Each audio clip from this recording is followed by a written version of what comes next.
अस्सलाम वालेकुम। आज की वीडियो के अंदर हम लोग बात करेंगे इमेज प्रोसेसिंग के ऊपर। अब हम सीरीज़ बना रहे हैं कि इमेज प्रोसेसिंग के ऊपर कि आप इमेजेस को कैसे रीड कर सकते हैं और इमेजेस के ऊपर कैसे मैनिपुलेट कर सकते हैं, उसके ऊपर आर्टिफिशियल इंटेलिजेंस की अप्रोचेस लगा सकते हैं और उसके थ्रू कैसे हम क्लासिफिकेशन, सेगमेंटेशन या बाकी जो अप्रोचेस होती हैं उनको यूज़ कर सकते हैं और हम लोग ये सारे काम जो रियल टाइम में हो रहा होता है।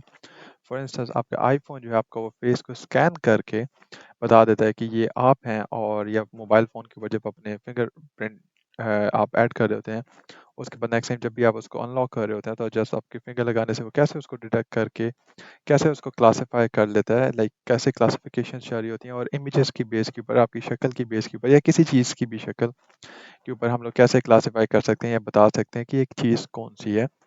और 2 चीज़ों के दरमियान बता सकते हैं कि डिफरेंस क्या है। लाइक हम लोग इसके थ्रू ब्रेन ट्यूमर्स का बता सकते हैं कि ब्रेन ट्यूमर इसको है, यानी सीटी स्कैन्स देख के, एमआरआईज़ देख के, like different kinds of scans देख के हम लोग डिफरेंट काइंड ऑफ ट्यूमर्स को बता सकते हैं और हम लोग बता सकते हैं कैंसर्स के बारे में, या हम लोग बहुत ज़्यादा कुछ इसको यूज़ कर सकते हैं इन एवरी फील्ड। सो हम इस सीरीज़ को स्टार्ट करते हैं। फर्स्टली हम लोग सबसे पहले सीखेंगे कि इमेज को रीड कैसे करते हैं। और फॉर इंस्टेंस अगर आपको मैं दिखाऊँ तो यहाँ पे आप देख सकते हैं एक मेरे पास फ़ोल्डर है जिसके अंदर मेरे पास एक कैट 1 की पिक्चर है और एक कैट 2 की पिक्चर है। जस्ट मैंने एक रेफ़रेंस के लिए 2 रखी हुई हैं, जो मैंने डाउनलोड की हुई हैं। और अगर आप देखें तो मेरे पास ये जो और टाइम लगा रहा है काफ़ी ओपन होने में, तो ये कैट 1 की पिक्चर है और इस तरह मेरे पास एक कैट 2 की पिक्चर है। तो अब ये मेरे पास डेस्कटॉप पे पड़ी हुई हैं, कहीं भी मैंने सेव की हुई हैं अपने सिस्टम के अंदर, तो मैं उसको मैटलैब के अंदर कैसे रीड कर सकता हूँ ईज़िली। तो एक मैंने सिंगल इमेज को रीड करना है तो उसका सबसे ईज़ी तरीका ये है कि मैं इसको एक किसी वेरिएबल के साथ असाइन कर देता हूँ। क्योंकि मैटलैब जो होता है वो इमेजेस को इस तरह स्टोर नहीं कर सकता, वो उसको इन द फॉर्म ऑफ कुछ वेरिएबल्स ही स्टोर कर रहा होता है, जिसको अभी हम थोड़ा-सा देख लेते हैं। सबसे पहले फॉर इंस्टेंस मैं इसको cat1 को A का नाम दे देता हूँ और उसके लिए मैं एक यूज़ करूँगा कमांड imread। im का मतलब इमेज है, read का मतलब रीड करना है। तो imread का मतलब है कि वो उस इमेज को रीड कर ले। उस इमेज को रीड करने के लिए मुझे उसको बतानी पड़ेगी कि वो कहाँ पड़ा हुआ है, वो डिटेल्स उसको देनी पड़ेंगी। और हम इसको क्लोज़ कर देते हैं ताकि हमें सारी वो प्रॉपर्टीज़ ना बता दे। अब यहाँ पे हमने वो पुट करना है कि उसका एड्रेस कहाँ पे है। तो एड्रेस के लिए सबसे सिंपल तरीका ये है कि आप यहाँ पे क्लिक करें तो आपका ये एड्रेस आ गया, इसको जस्ट सेलेक्ट करके कंट्रोल सी करें और इस कैट 1 इमेज का नाम है और ये जेपीईजी फाइल है। तो हमने क्या करना है, यहाँ पे ये एड्रेस प्लेस करना है और यहाँ पे इसका लिखना है cat1.jpeg, प्रेस एंटर। तो आप देख सकते हैं यहाँ पे इसने एक इमेज रीड कर लिया ए के नाम से और ये उसकी वैल्यू शो कर रहा है। अगर मैं यहाँ पे लगाऊँ आई एम शो के साथ, मैं ये देख सकता हूँ आई एम शो का मतलब है इमेज शो। तो मैं अगर इसको प्लॉट के थ्रू नहीं हम दे सकते तो आई एम शो करता हूँ तो ये इसने इसकी इमेज दिखा दी कि ये इमेज उसने रीड कर लिया जो मेरे कहीं पे भी हार्ड डिस्क के अंदर पड़ा हुआ था, मैटलैब के अंदर। इसी तरीके से फॉर इंस्टेंस मैं एक और इमेज रीड कर लेता हूँ जो हमने सेव की हुई है सेम कमांड के साथ आई एम रीड, और हम यहाँ पे उसका एड्रेस दे देते हैं फर्स्टली, एंड देन हम उसका नाम बता देते हैं कि हम कैट 2 की बात कर रहे हैं, .jpeg।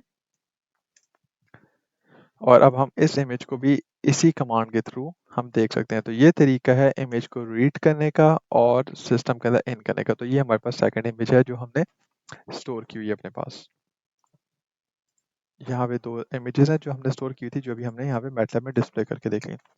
But the point is एक इमेज जो है वो एक कैट की है, दूसरी इमेज डिफरेंट कैट की है, यानी तो हम लोग ये देखना चाह रहे हैं कि हम दोनों को एट अ टाइम अगर मैं पैरेलल देखना चाहूँ कि 2 डिफरेंट कैट्स हैं, फॉर इंस्टेंस यहाँ पे तो हमें पता है वो बहुत ज़्यादा डिफरेंट, लेकिन अगर 2 ट्विन्स हैं लाइक ये समथिंग, मैं उनको दोनों को पैरेलल देखना चाह रहा हूँ, तो उसके लिए एक सिंपल कमांड है, उसके लिए हम यूज़ करते हैं इमेज im शो पेयर। और उसके अंदर हम लोग फॉर इंस्टेंस पहली इमेज का नाम दे देते हैं जो ए है, फिर हम नाम दे देते हैं बी का, और फिर हम ये कमांड लिखते हैं montage, जिसका मतलब होता है कि वो पैरेलल में उसको शो कर दें।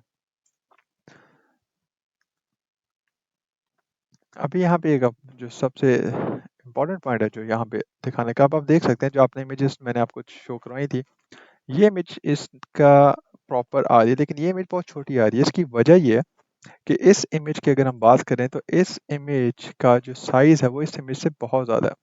पिक्सेल्स के ऊपर अगर हम बात करें तो साइज़ बहुत ज़्यादा है, जिसकी बेस पे मैटलैब ने जब इसके पास अपने आप को स्टोर किया तो बहुत ज़्यादा इसको डिफरेंट लाइक साइजेस के ऊपर ही किया, क्योंकि बेस्ड ऑन कि वो इमेज के उसको कैसे वो रीड कर रहा था। तो इसका डिफरेंट है, इसका डिफरेंट है, तो इसकी वजह से ये बहुत ज़्यादा ऑड लग रहा है। तो हम लोग इसको, इसका मतलब है कि हमें इन इमेजेस को same cycle like same size के ऊपर लेकर आना पड़ेगा ताकि हम बेहतर कंपैरिजन कर सकें। तो सबसे पहले उसके जाने के लिए पहले हमें पता होना चाहिए कि इमेजेस का साइज़ क्या है। तो आप इमेजेस का साइज़ यहाँ पे लेफ्ट साइड में वर्क स्पेस में भी दे सकते हैं कि इमेज ए का साइज़ 3852 इंटू 5136 इंटू 3 है, और बी का 1280 इंटू 1280 इंटू 3 है। तो यूनिट 8 है, हम बाद में डिस्क्राइब कर लेंगे, ये टाइप है कि वो डाटा को कैसे स्टोर कर रहा है। क्या अगर हम इसकी कमांड की बात करें तो हम साइज़ ए के साम लाइक साइज़ ऑफ ए कर सकते हैं, और उसके लिए एक साइज़ की कमांड जस्ट लगा लें तो हमें बता देगा कि ए जो हमारे पास है, इमेज ए, उसका साइज़ क्या है। तो इमेज ए का साइज़ ये है, और अगर हम एस बी की बात करें, साइज़ ऑफ इमेज बी, तो उसका ये है। तो दोनों के अंदर आपको नज़र आ रहा है कि दोनों के अंदर डिफरेंस है। तो हाँ, इसका मतलब है कि अगर मैं इसको डाउन साइज़ कर लूँ इसके इक्विवेलेंट, तो हम लोग प्रॉपर सही इमेज देख सकते हैं। तो इसके लिए हमारे पास एक सिंपल सी, एक बहुत अच्छी-सी कमांड है। उसके लिए हम लोग सिंपल क्या करेंगे कि इमेज जो ए है उसको ए के अंदर ही रीअसाइन करें। इसका मतलब है कि जब ये इमेज रीस्केल हो जाए तो वापस ए के अंदर स्टोर हो जाए, ये सारा डाटा अपडेट हो जाए। और अगर हम चाहते हैं कि अपडेट ना हो तो हम इसको किसी और वेरिएबल सी के अंदर भी स्टोर कर सकते हैं, ताकि आपके पास ओरिजिनल इमेज भी हो विदाउट मॉडिफिकेशन रीसाइजिंग के, और आफ्टर रीसाइजिंग के भी हो। लेकिन फॉर इंस्टेंस अभी हमें रीसाइजिंग कर लेते हैं क्योंकि मुझे इसको दोबारा यूज़ नहीं करना, तो मैं एक वेरिएबल को ही यूज़ कर रहा हूँ। कमांड वंस अगेन वही आएगी, आई एम मतलब इमेज, और हम आगे लगा देंगे रीसाइज। और उसके बाद हम लिखेंगे कि हमने कौन सी इमेज को रीसाइज करना है, इमेज ए जो हमने स्टोर किया हुआ है ए, और अब हमने इसको बताना है कि हमने इसको किस साइज पे रीसाइज करना है। तो साइज जो है वो हमारा 1280 है, स्पेस 1280 कॉलन, ताकि हमें शो ना करे। तो अब आप देख सकते हैं इमेज रीसाइज हो चुकी है, और हम लोग वंस अगेन कमांड के थ्रू भी देख सकते हैं। तो अब आपकी इमेज रीसाइज हो चुकी है, दस वेरीफाइड, एंड हम उनको देख लेते हैं पैरेलल में once again.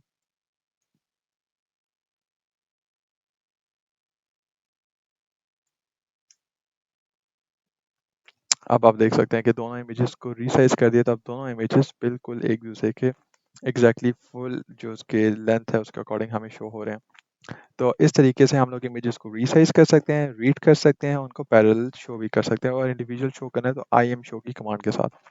But the important point is कि ये जो इसने तीन वेरिएबल्स दिखाए, ये क्या चीज़ शो कर रहे हैं। The very first thing is कि ये 1280 या कोई भी 3852 जो प्रीवियस साइज था, ये आपको शो कर रहा है कि आपका जो साइज ऑफ द इमेज के अंदर जो हाइट ऑफ द इमेज है वो 1280 है पिक्सल्स के अंदर। और अगर हम बात करें इसकी, तो इसका मतलब है कि ये इसकी विड्थ शो कर रहा है इमेज की, कि इमेज की जो विड्थ है वो भी 1280 या इन दिस केस 51360। और इन दो को ही हमने रीसाइज किया, इमेज के हाइट और साइज को, ताकि ये इसके साइज पे आ जाए, ताकि हम दोनों को पैरेलल देख सकते हैं, दोनों का साइज सेम था। But the important point is कि ये थ्री क्या है। जो ये थ्री है वो ये शो कर रहा है कि जो ये इमेज आपने रीड की है, let's say, let me show you, ये जो आपने इमेज रीड की है ये RGB इमेज है, मतलब इसके अंदर थ्री चैनल्स हैं। इसका मतलब है कि ये कलरफुल इमेज है, ये ग्रे स्केल में यानी ब्लैक एंड वाइट इमेज नहीं है। इसके अंदर three different colours red, green और ब्लू ऐड हुआ है, और उसके बाद ये जाके वो तीन डिफरेंट कलर्स को मिलके ये इमेज बन रही है। तो इसका मतलब है इसके अंदर थ्री डिफरेंट चैनल्स हैं। मतलब इमेज जो होती है उसको अगर आप वेक्टर्स के अंदर देखें तो ये थ्री, आप कह सकते हैं कि उसके अंदर थ्री डायमेंशनल कैलन, let's say for instance 3D image है। और ये हर जो मैट्रिक्स बन रही है वो ये मैट्रिक्स का ये साइज है, और वो थ्री डायमेंशन, मतलब इस तरह के तीन वेक्टर्स हैं आपके पास, और सबकी वैल्यूज ऑब्वियसली डिफरेंट है, और वो मिलके कंबाइनली ये बन रहा होता है, एक इमेज बन रहा होता है। तो फॉर इंस्टेंस मैं देखना चाहता हूँ कि मेरा फर्स्ट चैनल होता है रेड, सेकंड होता है ग्रीन, थर्ड होता है ब्लू। तो लेट्स से मैं रेड को देखना चाह रहा हूँ, और लेट्स से हम इमेज वन को देखते हैं, तो उसके लिए जस्ट मैं आर कर लेता हूँ, और लेट्स इसको आर ए कर लेता हूँ ताकि हमें पता चले फर्स्ट इमेज है।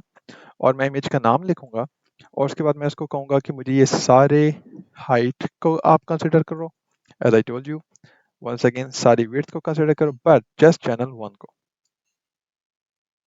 और इसी तरीके से आप देख सकते हैं मेरे पास एक वेरिएबल आ गया आर ए, और अब हम क्या करते हैं, एक जी ए का वेरिएबल ले लेते हैं और सेम इस कमांड लगा लेते हैं और 2 के साथ। और थ्रेड के लिए अगर हम लोग जस्ट अपवर्ड का बटन प्रेस करें तो ये हमारे पास शो हो जाएगा कि लास्ट कमांड ये थी, और जी की जगह हम इसको ब्लू कर लेते हैं और इसको 2 की जगह 3 कर लेते हैं। तो अगर हम अब इनको देखें,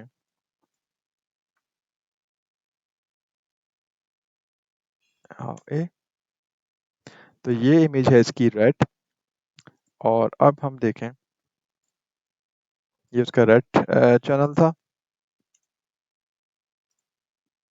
ये इसका ग्रीन चैनल है,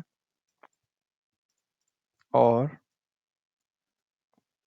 ये इसका ब्लू चैनल है। और ये 3 डिफरेंट चैनल्स मिलकर आपकी एक कलरफुल इमेज बन रहे होते हैं। लाइक आपको इतना खासा डिफरेंस नज़र नहीं आ रहा होगा, लेकिन एक्चुअली ये तीनों मिलके ही कलरफुल बन रहे होते हैं। और लेट्स से अगर हम दो को कंपेयर करके देख लें, या हम रियल इमेज को रेड के साथ कंपेयर करके देख लें, तो हम लोग आई एम कमांड लगा लेते हैं दोबारा से, ओरिजिनल इमेज ए, उसको कंपेयर कर लेते हैं रेड से आर ए के साथ।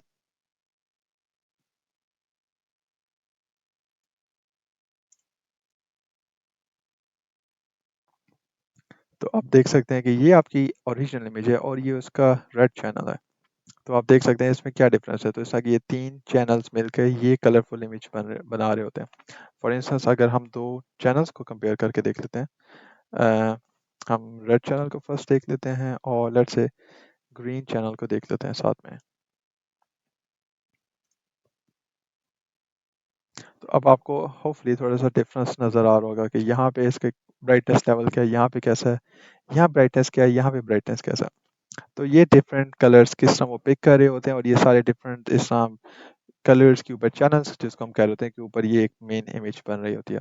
सो दैट्स हाउ वी लर्न कि इमेज कितने चैनल्स की है। और क्योंकि नॉर्मल इमेज प्रोसेसिंग के अंदर क्या हो रहा होता है कि हम लोग मेजॉरिटी टाइम ग्रे स्केल के अंदर यानी वन चैनल के अंदर डील कर रहे होते हैं। तो हम लोग इसको कन्वर्ट कर देते हैं आरजीबी से, जो ये रेड ग्रीन ब्लू है, से ग्रे स्केल के अंदर।